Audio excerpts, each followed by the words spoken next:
नाज़रीन, पाकिस्तान अब सिर्फ इमदाद लेने वाला मुल्क नहीं रहा, बल्कि अपने मोहल्ले वकू, तवानाई वसाइल और इक्तसादी इम्कानात के जरिए दुनिया की बड़ी ताकतों की तरजीहात में जगह बना चुका है। चाहे वो अमरीकी टेरिफ रिलीफ हो, ऑयल डील्स हो या जनरल आसिम मुनीर की व्हाइट हाउस में मौजूदगी हो, इन तमाम इशारियों से ये वाज़ेह होता है कि पाकिस्तान की खामोश मगर मौसर सिफारतकारी एक नए अंदाज में आलमी मंजरनामे पर ज़हूर कर रही है। सवाल ये है कि क्या हम इस सफारती पोजीशनिंग को देर पा मुआशी फवाइद में तब्दील कर सकते हैं? इसी बारे में बात करेंगे। हमें ज्वाइन किया है एक्स एम्बेसडर शाहिद कियानी साहब ने।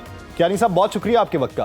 कियानी साहब, अमेरिका की जानिब से पाकिस्तान पर टैरिफ में जो वाज़ेह कमी है, 10% कम हुआ है और तवानाई शोबे में बराह रास्त जो मुआहदे हैं, क्या ये किसी बड़ी आलमी स्ट्रेटेजिक रीअलाइनमेंट का इशारा है जिसमें पाकिस्तान को नई अहमियत मिल रही है? उनकी एक सोच है या उनका अपने एक पॉलिसी का बनाने का उनका या इम्प्लीमेंट करने का तरीका कार है जी। वो मुल्कों को जो देखते हैं, मिसाल के तौर पर अभी आप देखेंगे आज ही उन्होंने अपनी जो ट्वीट की है उसके अंदर उन्होंने काफ़ी खफगी जाहिर की है हिंदुस्तान के खिलाफ, प्रेसिडेंट प्राइम मिनिस्टर मोदी के खिलाफ की है कि ये मेरी बिल्कुल सुनता ही नहीं है, एक्नॉलेज ही नहीं करता मुझे मेरी उस चीज़ को, इसलिए ट्रंप उस पर 50% जो है टैरिफ भी लगेगा। ये वो चीज़ें उनकी है।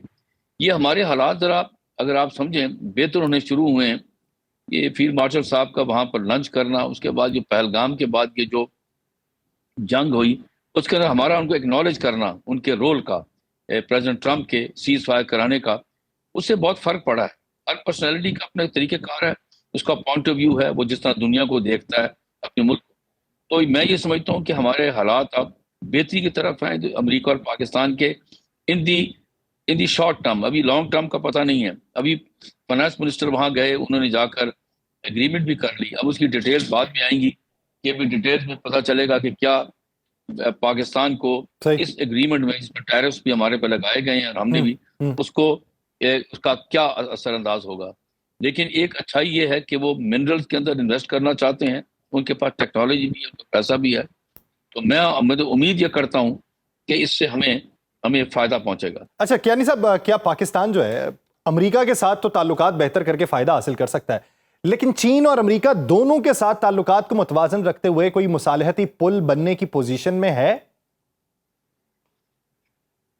देखिए जी, नहीं, वो मैं इसके बारे में मैं पहले भी कहा था कि 1970-71 में आप देखें तो पाकिस्तान एक ब्रिज था बिटवीन चाइना और यूएस। ताल्लुकात थे ही नहीं, सिरे से नहीं थे, और हमने बहुत अच्छा रोल अदा किया जिस पर चीन आज तक हमारे साथ खड़ा हुआ है। इस बारे में अमेरिका ने उस जमाने में हेनरी किसिंजर और प्रेसिडेंट निक्सन ने बड़ी तारीफ की, अपनी किताबों में भी लिखा उन्होंने तारीफ की कि अब जब आप देखते हैं ना यहाँ पर इस वक्त चीन और अमेरिका इकोनॉमिकली आपस में उनका मुकाबला जारी है। वो आपस में अपने उनके मिनिस्टर जो हैं जगहों पे, मुख्तलिफ जगहों पर बैठकर बात भी करते हैं और मैसेज भी देते हैं।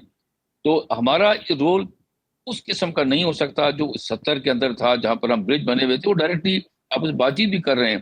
प्रेसिडेंट अभी ट्रंप ने कहा है कि मैं प्रेसिडेंट शी को मिलूंगा भी। अच्छा सर, ये तो हो गए ममालिक के साथ ताल्लुकात, लेकिन हालिया सिफारती कामयाबियों की बुनियाद के ऊपर पाकिस्तान जो है वो इंटरनेशनल मॉनिटरी फंड या दीगर मगरबी इदारों के सामने ज्यादा बाएतमाद अंदाज में खड़ा हो सकता है और उसे अमेरिका के उस लॉबी की मजीद हिमायत हासिल हो सकती है जो मुस्तकबिल में हमें कोई फायदा दे सके।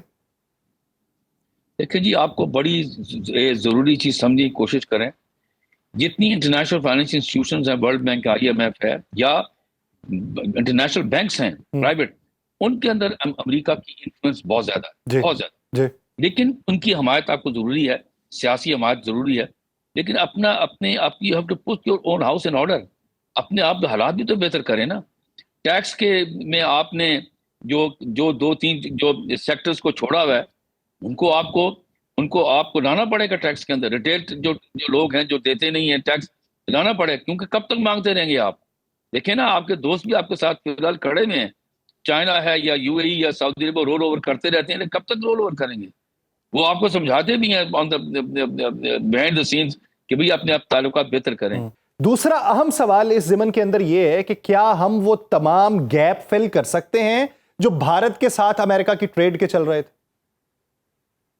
देखिए, मैं आपको ये बताऊं कि ये जो खारजा पॉलिसी है स्पेशली बड़े मुल्कों की, वो उनका अपना एक जाविया है, वो किस तरह देखते हैं। आजकल अगर आप इस वक्त देखें हिंदुस्तान और अमेरिका के दरमियान टेंशन है, टैरिफ से शुरू हुई جب یہ سیز فائر سے شروع ہوئی، جہاں امریکہ ہندوستان نے قسم کھا لی کہ جی انہوں نے اکنالج ہی نہیں کیا کہ جی پریزیڈنٹ ٹرمپ کی حکومت نے ان کی کو یہ سیز فائر کرایا اور جنگ بند کروائی، یہ بھی ان کی میں سمجھتا ہوں دانش مندی نہیں ہے۔ ہم نے میچورٹی شو کی، ہم نے کہا کہ ہاں جی امریکہ نے جنگ بند کرائی پریزیڈنٹ ٹرمپ نے، اور ہم ان کا شکریہ ادا کیا۔ اب آپ یہ دیکھیں کہ لانگ ٹرم کے اندر یہ کیا ہوتا ہے، اس وقت تو اگر دیکھیں تو حالات ان کے ساتھ ٹھیک نہیں ہے، لیکن لانگ ٹرمز کے اندر لانگ ٹرم میں میں یہ سمجھتا ہوں کہ ہمیں بہت جلد اس پہ فیصلہ نہیں کر لینا چاہیے کہ جی تعلقات خراب ہو گئے خراب رہیں گے، نہیں۔ یہ ہندوستان ایک تو آپ کو سمجھنے کی کوشش کریں، ایک بڑا ملک ہے، ریجن کے اندر بڑا ہے، اور امریکہ عرصہ دراز سے ہندوستان کو یوز کر رہا ہے چین کو کنٹین کرنے کی، حالانکہ ناکام رہا ہے، بالکل ناکام ہو گیا ہندوستان، لیکن لانگ ٹرم کے اندر میں سمجھتا ہوں کہ ہندوستان اور امریکہ کے تعلقات جس طرح اب نظر آ رہے ہیں خراب ہیں، وہ ہوں گے نہیں، لیکن اس کے انٹرسٹ میں ہے کہ اس کے ساتھ وہ کاروبار کرے، لیکن اس انٹرسٹ کے اندر یہ جو موجودہ لمحہ ہے، اس لمحہ موجود کا فائدہ ہم کس طریقے سے اٹھا سکتے ہیں، تو ہمیں اپنی پالیسی ویسی ہے۔ بہت شکریہ